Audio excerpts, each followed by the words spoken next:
Hello दोस्तों, स्वागत है आपका हमारी यूट्यूब चैनल ऑनलाइन स्टडी में। जैसा कि आपने थंबनेल में देखा होगा कि आज अपन फिजिक्स का लेक्चर नंबर 3 महेशमती बैच का प्रैक्टिस सेट एनडीए के लिए करेंगे, जो कि मोस्ट इंपॉर्टेंट क्वेश्चन है, जिसको आपको देखे बिना वीडियो को स्किप नहीं करना है तथा वीडियो को एंड तक देखते रहना है, क्योंकि क्वेश्चंस का लेवल अप भी है तो डाउन भी है। तो क्वेश्चंस का लेवल एनडीए के PYQ क्वेश्चनों से लिया गया है तथा क्वेश्चनों को छोड़ कर न जाए। तो अपन पहले क्वेश्चन से स्टार्ट करते हैं।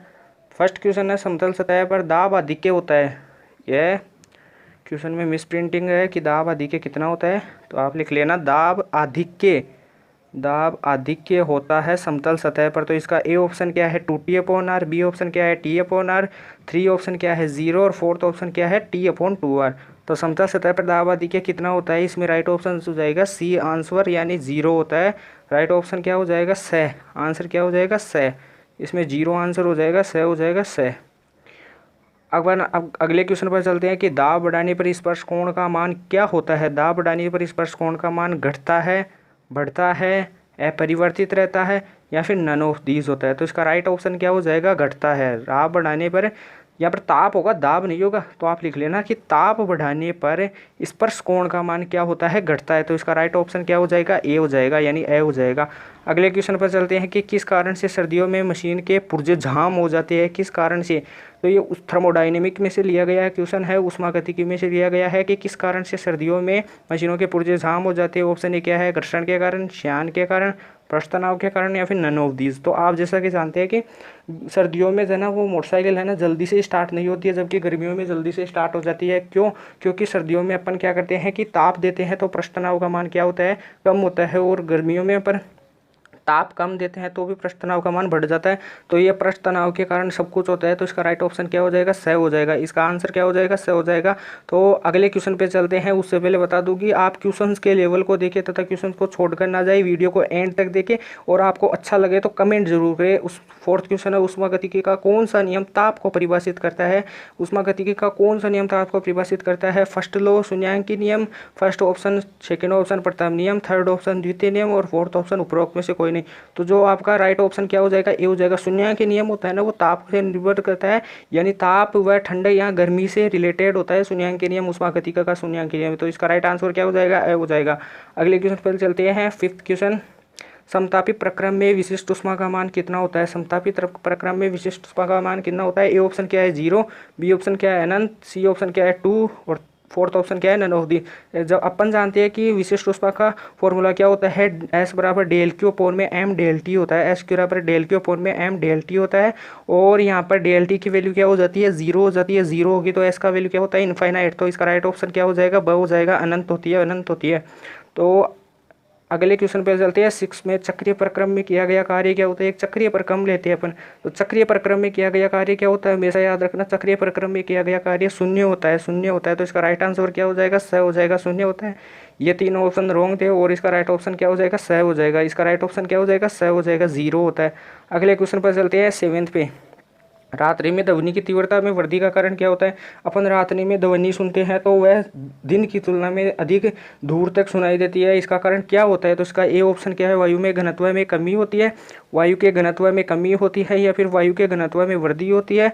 वायु के घनत्व में वृद्धि होती है, वायु की आवृत्ति बढ़ने से होता है, या फिर उपरोक्त सभी होता है। तो इसका राइट ऑप्शन क्या हो जाएगा, वायु के घनत्व में वृद्धि, यानी ब हो जाएगा इसका आंसर राइट। वायु के घनत्व में वृद्धि होती है तो अपन को अधिक दूर तक आवाज़ें सुनाई देती है, रात्रि में ज़्यादा सुनाई देती है, क्योंकि रात्रि में वायु का घनत्व में वृद्धि होती है। 8th क्वेश्चन पे चलते हैं। निम्न में से जेनर डायोड का उपयोग क्या होता है। निम्न में से जेनर डायोड का उपयोग क्या होता है। निम्न में से जेनर डायोड का उपयोग क्या होता है, एक मिनट। निम्न में से जेनर डायोड का उपयोग क्या होता है। ए ऑप्शन क्या है, डायरेक्ट करंट वोल्टेज नियंत्रक के रूप में, यानी डीसी वोल्टेज नियंत्रक के रूप में, एसी वोल्टेज नियंत्रक के रूप में, अल्टरनेटिव करंट को डायरेक्ट करंट में बदलने के लिए, या फिर उपरोक्त सभी। इसका राइट आंसर क्या हो जाएगा, ब, यानी ये अल्टरनेटिव करंट वोल्टेज को नियंत्रक के रूप में होता है। ये निम्न जेनर डायोड क्या बोलता है कि एसी वोल्टेज नियंत्रक के रूप में होता है जेनर डायोड का उपयोग। अब अपन 9th क्वेश्चन पे चलते हैं कि ओजोन मंडल अवशोषित, एक मिनट, कि ओजोन निम्न में से कहाँ पे गया, जेनर डायोड वाला अपन ने पढ़ लिया, नीचे जाएंगे अपन। ओजोन मंडल अवशोषित करती है, ओजोन मंडल अवशोषित क्या करती है, कि ओजोन मंडल अवशोषित करती है बीटा किरणें, गामा किरणें या फिर पराबैंगनी किरणें, बीटा किरणें, गामा किरणें, पराबैंगनी किरणें या फिर कोसवी किरणें। जो ओजोन मंडल होती है ना, वो सूर्य से आने वाली अल्ट्रा वायलेट यानी पराबैंगनी किरणों को अवशोषित करती है, जो अपने को हानि पहुंचाने की, क्षति पहुंचाने का प्रयास करती है, तो उनको अवशोषित कर लेती है तथा हमें क्षति पहुंचाने से बचा लेती है। तो इसका राइट ऑप्शन क्या हो जाएगा? से। 10th क्वेश्चन पे चलते हैं कि निम्न में से, ये क्या हो रहा है कि निम्न में से प्लांक नियतांक की विमा किसके समान है? तो ए ऑप्शन क्या दे रखा है आपको? द्रव्यमान के। बी ऑप्शन क्या दे रखा है? कोणीय संवेग के। सी ऑप्शन क्या दे रखा है? बल के। डी ऑप्शन क्या दे रखा है? कार्य के। जैसे कि अपन जानते हैं कि प्लांक नियतांक का मात्रक क्या होता है? जूल गुणा सेकंड होता है। तो इसका मात्रक कोणीय संवेग की मात्रक के बराबर होता है। बल का मात्रक क्या होता है? न्यूटन होता है। कार्य का मात्रक क्या होता है? जूल होता है। और इसकी विमा, प्लांक नियतांक की विमा कोणीय संवेग की विमा के समान होती है। इसका राइट ऑप्शन क्या हो जाएगा? ब हो गया, क्योंकि इसका मात्रक भी जूल गुणा सेकंड होता है, जो प्लांक नियतांक का होता है। अगले क्वेश्चन पर चलते हैं। प्रति इकाई क्षेत्रफल पर किया गया कार्य क्या होता है? प्रति इकाई क्षेत्रफल पर किया गया कार्य क्या होता है? प्रति इकाई क्षेत्रफल पर किया गया कार्य, आकर्षण बल का परिमाण क्या होता है? प्रति इकाई क्षेत्रफल पर किया गया कार्य यानी एरिया की वैल्यू क्या हो जाएगी? 1 मीटर स्क्वायर हो जाएगी। तो ए ऑप्शन क्या बोल रहा है? यंग प्रत्यास्थता गुणांक। बी बोल रहा है कार्य। सी बोल रहा है शक्ति। और डी बोल रहा है प्रतिबल। इसका राइट आंसर क्या हो जाएगा? द यानी प्रतिबल। प्रतिबल का फॉर्मूला क्या होता है? बल बटा एरिया, यानी बल बटा एरिया होता है। एरिया को 1 कर देंगे तो ये इक्वल हो जाएगा फोर्स के, और यही पूछ रहा है। आंसर क्या हो जाएगा? डी हो जाएगा। एक छोटा काल्पनिक प्रतिबिंब,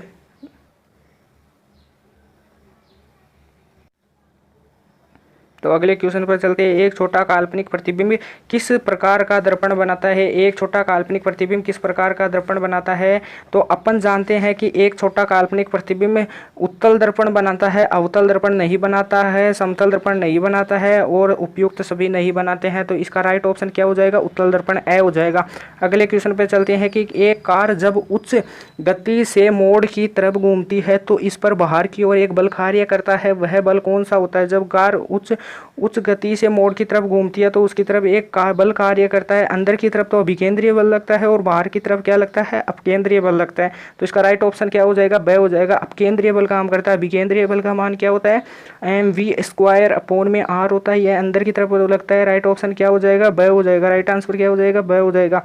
अगले क्वेश्चन पर चलते हैं कि गुरुत्व बल की अचानक शून्य होने पर निम्न में से कौन सी घटना होती है? गुरुत्व बल अचानक शून्य हो जाएगा तो भार बढ़ता है, भार है परिवर्तित रहता है, भार शून्य होता है, भार घटता है। गुरुत्वीय बल यानी जी का मान 0 हो जाएगा तो भार बिल्कुल शून्य हो जाएगा। सब आंसर हो जाएगा, क्योंकि डब्ल्यू बराबर क्या होता है? mg होता है, तो भार शून्य हो जाएगा। अगले क्वेश्चन पर चलते हैं 15 पे।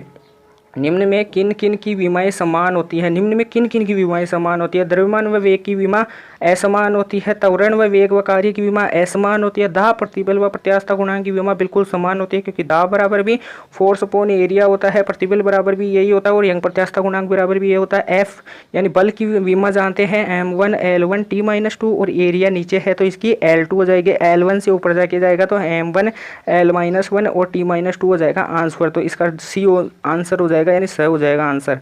वर्ताकार गति में किया गया कार्य शून्य किस कारण से होता है? वर्ताकार गति में किया गया कार्य शून्य किस कारण से होता है? ए ऑप्शन क्या है? बल व विस्थापन परस्पर लंबवत होते हैं, विस्थापन शून्य होता है, या फिर बल शून्य होता है, या फिर नहीं। यह वर्ताकार वो है वर्ताकार पथ है। मानो इसमें किया गया कार्य क्या होता है? इसमें क्या होता है? एक तो बल लगता है अंदर की तरफ, और विस्थापन ऐसे होता है, तो उनके बीच में 90 डिग्री का कोण बनता है। और कोस नंबर की वैल्यू अपन जानते हैं कि 0 होती है, क्योंकि डब्ल्यू बराबर क्या होता है? एफ एस कोस थीटा होता है। तो डब्ल्यू बराबर बल व विस्थापन परस्पर लंबवत होंगे तो ये होगा। तो इसका राइट ऑप्शन क्या हो जाएगा? ए हो जाएगा। राइट आंसर क्या हो जाएगा? ए हो जाएगा। इसका राइट आंसर क्या हो जाएगा? ए हो जाएगा।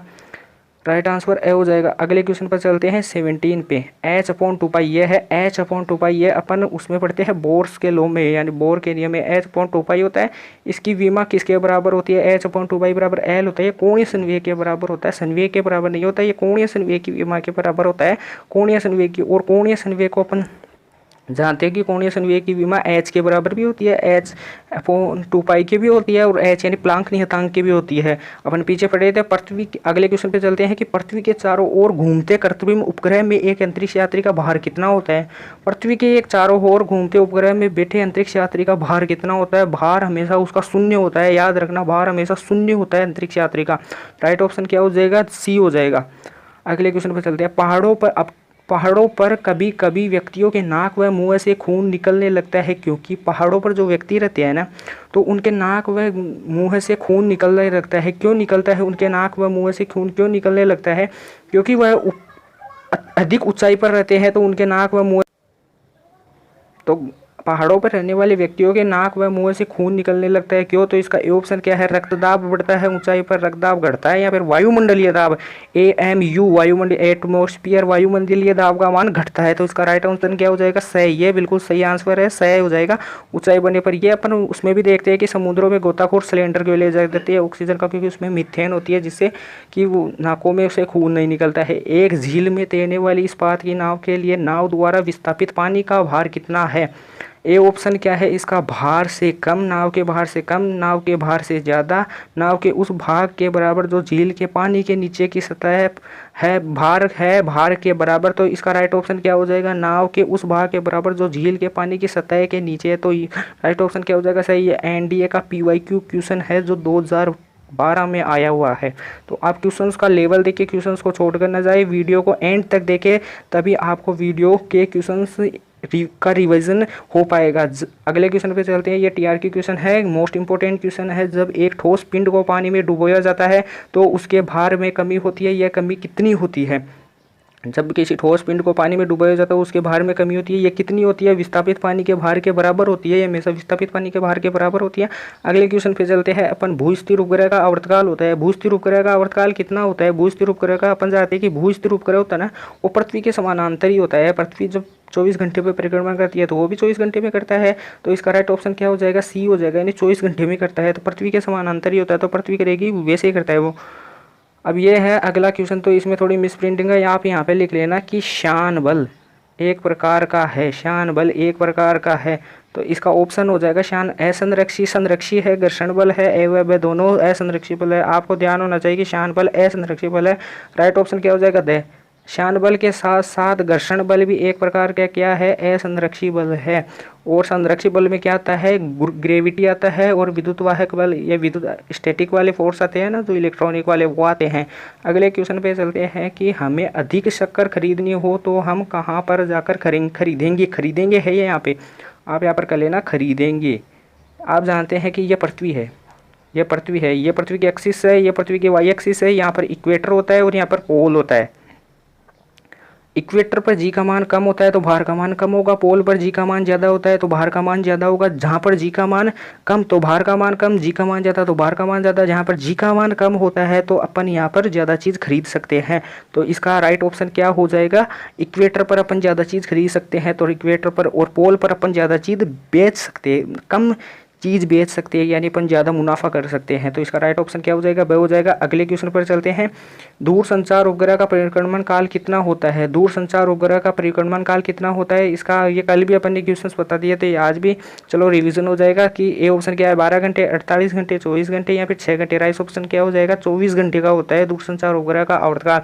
और ये वाले क्वेश्चन जो अपन कल देख लिए थे, इसमें एक और बचा है कि रेफ्रिजरेटर को चालू करके उसका दरवाज़ा खोलकर उसे बंद कमरे में रख दिया जाता है तो कमरे का ताप क्या होता है? बढ़ेगा, घटेगा, अपरिवर्तित रहेगा? क्योंकि रेफ्रिजरेटर को बंद कमरे में दरवाज़ा खोल देंगे, ये क्या करता है? अपने अंदर तो यानी टेम्परेचर को कम करता है और गर्म हीट को बाहर निकालता है, तो तांबरे का टेम्परेचर क्या होता है? बढ़ जाता है। तो अपन ने आज 25 क्वेश्चन का टारगेट लिया था, लगभग 25 क्वेश्चन कर लिए हैं। तो दोस्तों, आपको क्वेश्चंस का लेवल कैसा लगा आप हमें कमेंट करके बताइए। वीडियो अच्छी लगी तो वीडियो को शेयर करें, लाइक करें, कमेंट करें, सब्सक्राइब करें तथा वीडियो को अधिक से अधिक लोगों तक पहुँचाइए, जिससे हमारा मनोबल बढ़े तथा आपको भी क्वेश्चंस का लेवल बढ़िया बढ़िया मिले। तब तक के लिए गुड बाय, जय हिंद, टाटा, बाय बाय, जय हिंद। और आप हमारे सभी वीडियो को देखते रहिए ना। जय हिंद।